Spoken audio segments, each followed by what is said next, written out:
نقصان اللہ کے ہاتھ میں، خوشی اور غم اللہ کے ہاتھ میں، زندگی اور موت اللہ کے ہاتھ میں۔ اس اللہ کو پہچاننا ہے۔ اور یہ اللہ پاک فرماتے ہیں کہ میں نے اس کائنات کی تخلیق کی ہے، یہ کائنات میں میرا پیدا فرمایا اس لیے کہ اس کائنات میں میری ذات کی پہچان کرائی جائے۔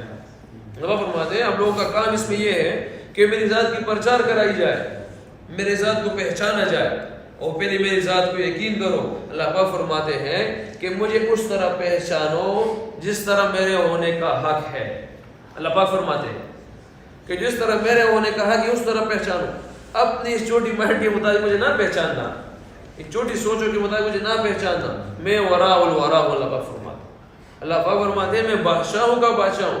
کتنے بادشاہ گزرے، قیامت کے دن فرمائے گا اللہ پاک کون ہے، اعلان کرے گا ہے کوئی بادشاہ، قیامت کے دن فرمائے گا اللہ پاک اعلان فرمائے گا۔ تو اللہ پاک فرماتے ہیں کہ مجھے اس طرح پہچان اس طرح میرے ہونے کا حق ہے۔ اس لیے حدیث میں آتا ہے کہ جیسے گمان رکھیں گے اللہ سے ویسے ہی معاملہ ہوگا، جیسے گمان رکھیں گے ویسے ہی معاملہ ہوگا۔ اب میرا اور آپ کا گمان کیسے اللہ پاک سے؟ اب اللہ جل جلالہ وہ تو ابراہیم علیہ السلام جانتے تھے، موسیٰ علیہ السلام جانتے تھے، یوسف علیہ السلام جانتے تھے، اور میں اور آپ یقین کرے اللہ وہ اللہ ہے۔ اللہ وہی اللہ ہے جو ابراہیم علیہ السلام کا اللہ تھا، جس میں آگ میں حفاظت فرمائی تھی ابراہیم علیہ السلام۔ یہ اللہ وہی اللہ ہے جس نے موسیٰ علیہ السلام کی دریافت میں حفاظت فرمائی۔ یہ اللہ وہ اللہ ہے جس نے یوسف علیہ السلام کو کنویں سے نکالا بادشاہ بنا دیا۔ یہ اللہ وہ اللہ ہے جس نے یونس علیہ السلام کی مچھلی کے پیٹ کے اندر حفاظت فرما دی۔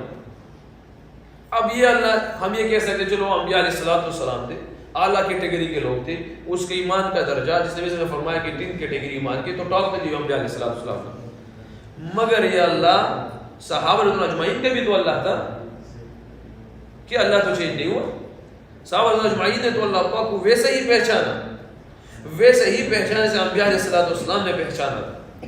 یہ اللہ وہی اللہ ہے، مدد ویسے ہی آئی۔ حضرات فرماتے ہیں کہ 12 سفر اللہ کے شما فرمائی، صحابہ نے 12 سفریں سمندروں پہ کی ہے، 12 سفریں سمندر پہ کی ہے۔ اور پھر فرماتے ہیں کہ آخر صحابی فرماتا ہے کہ ہم نے آگے والے جو گھوڑے تھے ان کے نیچے سے جو چلنے سے دھواں تھا وہ بھی ہم نے خود دیکھا۔ تو یہ اللہ وہی اللہ ہے جس نے انبیاء علیہ السلام کی مدد فرمائی۔ تو یہ اللہ آج بھی وہی اللہ ہے۔ اگر میں اور آپ اس اللہ کو جانے جو ابراہیم علیہ السلام کا اللہ ہے، یہ اللہ جو موسیٰ علیہ السلام کا اللہ ہے، یقین کرے وہی چیزیں میرے اور آپ کے پاس، سارے معاملات ہمارے ٹھیک ہو جائے، ہماری زندگی ٹھیک ہو جائے، ہمیں پتہ چل جائے، ہمیں اپنی بیوی کے حقوق کا پتہ چل جائے، ہمیں اپنے بھائیوں کے حقوق کا پتہ چل جائے، ہمیں اپنے بہنوں کے حقوق کا پتہ چل جائے، ہمیں پڑوسیوں کے حقوق کا پتہ چل جائے، ہمارے اوپر یہ ہمیں پتہ چل جائے کہ اسرائیل والوں کا کیا حقوق ہے، امریکہ والوں کے کیا حق ہے ہمارے اوپر، بنگلہ دیش، سری لنکا، افغانستان والوں کے کیا حق ہے ہمارے اوپر، اس کے لیے ہم دعائیں کریں گے، پھر اس کے لیے ہم بیٹھیں گے میرے کونے میں جا کے۔ ہماری لائف پھر ایسی نہیں رہے گی، اپنی ذات میں ہم نہیں رہیں گے، صرف ہمیں پتہ چل جائے۔ اگر ہم اللہ کی ذات کو پہچانیں گے تو ہمیں پتہ چلے گا، ہمیں اپنے بھائی کا پتہ چلے گا، اس حقوق کا، ہمیں دوسرے مذاہب والے لوگوں کا پتہ چلے گا کہ اس کا میرے اوپر کیا حق ہے، یہ میرے لیے کیا کر رہا ہے، میں کیا کر رہا ہوں اس کے لیے، آج تک میں نے دعائیں کی ان کے لیے، یا میرے معاملات ایسے تھے، یا میرا ایمان ایسا ہے جو میری ایمان سے تاثر ہی نہیں ہو۔ نبی علیہ السلام نے اپنے اخلاق سے جتنے بھی درجات آئے ہوئے ہیں مسلمانوں کو اسلام لینے کے لیے، وہ اپنے اخلاق سے تھے۔ میں اور آپ اپنے اخلاق دیکھیں کہ آج ہمیں لوگ دیکھ کے اسلام سے جا رہے ہیں، اسلام کے پاس آ رہے ہیں، بس یہ قیامت کے دن اگر میں اور آپ کسی کی رکاوٹ کا سبب بن گئے، کوئی ہمیں دیکھ کے ہو کہ یار یہ مسلمان ایسے، یہ مسلمان ایسے ہے، پھر ہم کیا اللہ کو کیا جواب دیں گے؟ قیامت کے دن تو اللہ کو فرمائے کہ میرے دین کے لیے کیا کیا ہے، میرے دین کے لیے کیا کیا ہے، ہمارے پاس ہم میں سے کس کے پاس کیا جواب ہوگا؟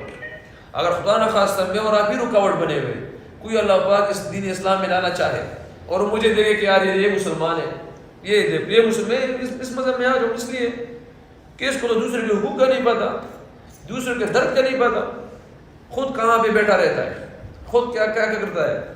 اس لیے اپنی زندگیوں کو چینج کریں، اپنی زندگی کو چینج کریں، اپنی زندگی کا مقصد پہچانیں کہ ہمارے اس دنیا میں آنے کا مقصد کیا تھا۔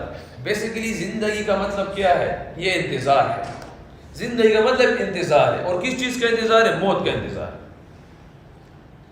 دنیا میں جتنے بھی مذاہب، جتنے بھی لوگ آپ کو ملیں گے، مختلف مذاہب والے ملیں گے، کوئی اللہ کو مانتا ہے، کوئی نہیں مانتا، کوئی سورج کو پوجتا ہے، کوئی درختوں کا کوئی مختلف آپ کو مذاہب ہی نہیں مانتے، مگر جتنے بھی دنیا میں لوگ ہیں کوئی بھی ایک چیز سے انکاری نہیں ہے، سب کے لیے متفق ہے، وہ ہے موت۔ ہر کوئی مانتا ہے کہ موت تو ہے ہی، کوئی موت سے انکاری نہیں ہے۔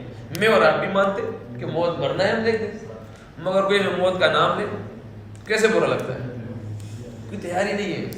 اور یہ کہ خواہش ہوگی کس دن موت آئی کہ میں نے اسرائیل علیہ السلام کو دیکھنا ہے، کس دن موت آئی کہ میں نے اللہ جل جلالہ کے حضرت دربار وہ غیبی چیزیں دیکھ لی، کس دن وہ موت آئے گی جو میں قبر میں جاؤں گا وہ میرے جنت سے کھڑکیاں کھلے گی، جس دن قبر میں جاؤں گا میری قبر کھلے گی، وہ سارا نظام۔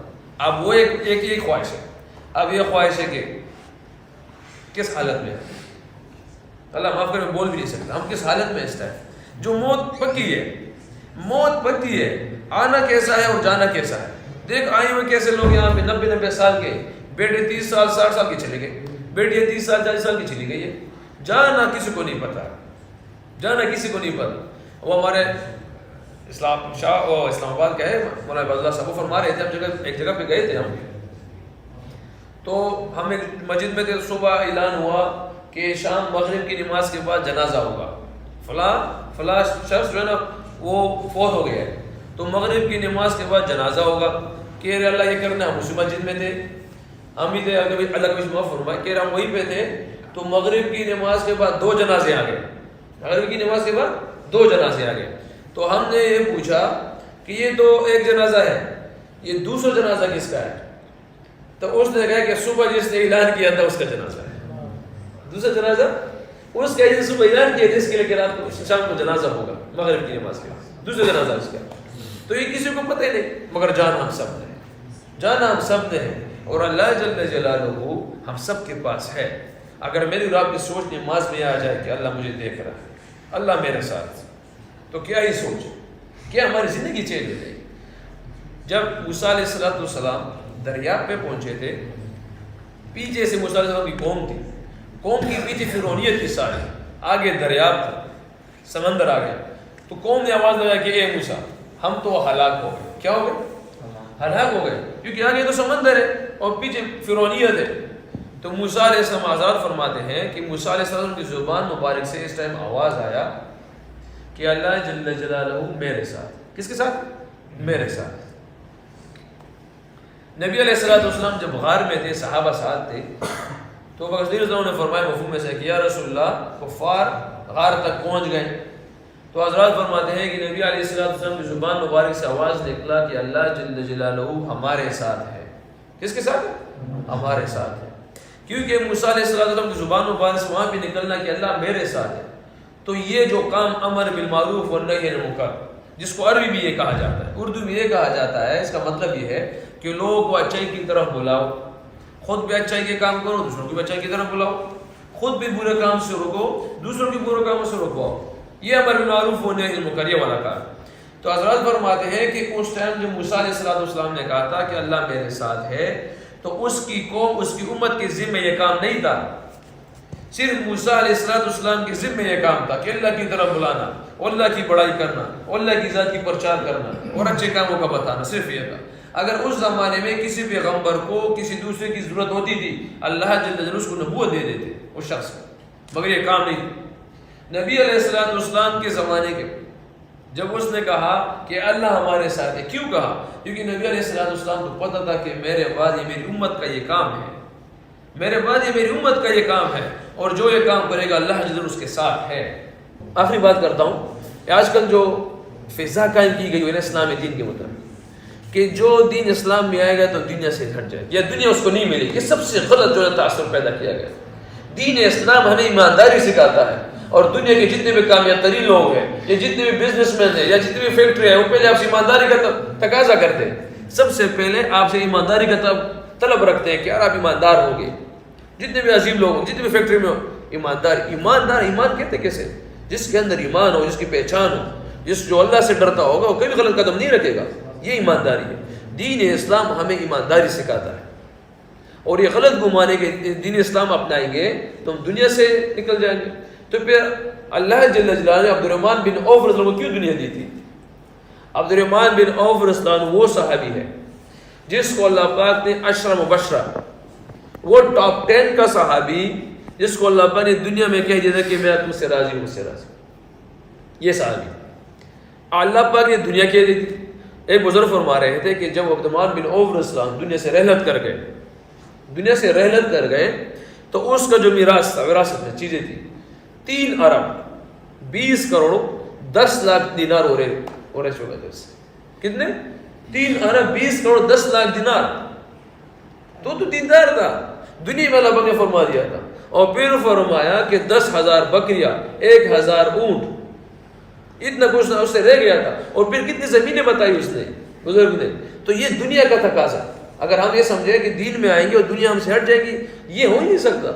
جو ہماری مقدر میں اللہ پاک نے کہ وہ ہو کے رہے گا، اور شاید دین اسلام سے اللہ پاک بہترین راستے سے ہمیں عطا فرمائے، وہ سکون کے ساتھ عطا فرمائے اللہ پاک، برکت کے ساتھ عطا فرمائے۔ جہاں قدم رکھیں گے ہمارے چلنے اٹھنے بیٹھنے بیٹھنے سے ہر قدم سے اللہ پاک خیر ہی خیر مل جائے۔ تو ہم سارے اپنی زندگی کے مقصد چینج کریں، اپنی لائف میں یہ چیزیں لے کے آئیں۔ یہ ہمارا ٹائم جتنا بھی یہاں گزرا ہے، میں 30 سال 32 33 سال کا یا 40 سال، یہ بزرگ بھی ہمارے بیٹھے ہوئے، ان سے پوچھے لائف چل جو ہو گئی ہے وہ ہو گیا۔ ابھی فرماتے تھے کہ سانس ہے تو چانس ہے، جب تک سانس ہے تو چانس ہے، یہ بھی چانس ہے ہمارے پاس۔ جتنی لائف گزر گئی اس پہ استغفار کریں، 2 رکعت پڑھے، اللہ پاک سے معافی مانگے، یا اللہ یہ خطا یہ گناہ ہوئے، اللہ پاک تو رحیم اور کریم ہے۔ عصر کی نماز کے بعد 3 دفعہ جو استغفر اللہ الذی لا الہ الا هو الحی واتوب الیہ پڑھتے ہیں 3 دفعہ، فرماتے روایتوں میں آتا ہے کہ سمندر کی جاگ کے برابر گناہ کے اللہ پاک معاف فرما دیتا ہے۔ اور پھر میں اور آپ اس مجلس میں بیٹھے ہوئے، اس مجلس کے آخر میں دعا کے بعد اللہ پاک فرمائیں گے کہ تم سب لوگ بخش دیے گئے ہو، سب لوگ بخش دیے گئے۔ بس اب میرے اور آپ پہ ہے کہ مجلس کے آخر میں یہ میں اور آپ نیت کریں۔ یہ جو نیت پرانے زمانوں کی نیتیں تھی نا کہ انشاءاللہ، ان سے نکل آؤ، اب ضد پہ آ جاؤ۔ اب شیطان کے ساتھ ضد کرنا پڑے گا، اب نفس کے ساتھ ضد کرنا پڑے گا۔ کسی جسے آپ خواہ خاص ہماری دوستوں میں یاری میں دوستوں میں ضد ہوتا ہے نا، کر لیتے ہیں کہ اگر زیادہ گناہ گار میرے ادھر کوئی تو ریلیشن شپ میں بھی کوئی ضد پہ آ جاتے ہیں کہ یار ایسے کر دیں، میں آج کے بعد ہی ملوں گا ایسے آج سے میں اور آپ ضد کریں اس کے بعد کہ نہیں بھائی، یہ میں نماز کا ٹائم ہے، نماز پڑھ، یہ میں اس کے لیے اچھا سوچوں گا، میں یہ اس کے لیے سوچوں گا، میں اس کے لیے سوچوں گا۔ اپنی لائف کو چینج کریں۔ کس کی نیت ہے؟ سب نیت کرتے ہیں نا انشاءاللہ۔ اللهم صل على سيدنا محمد، سبحان الله وبحمده، سبحانك اللهم وبحمدك، اشهد ان لا اله الا انت، نستغفرك ونتوب اليك۔ سبحان ربك رب العزة عما يصفون، وسلام على المرسلين، والحمد لله رب العالمين۔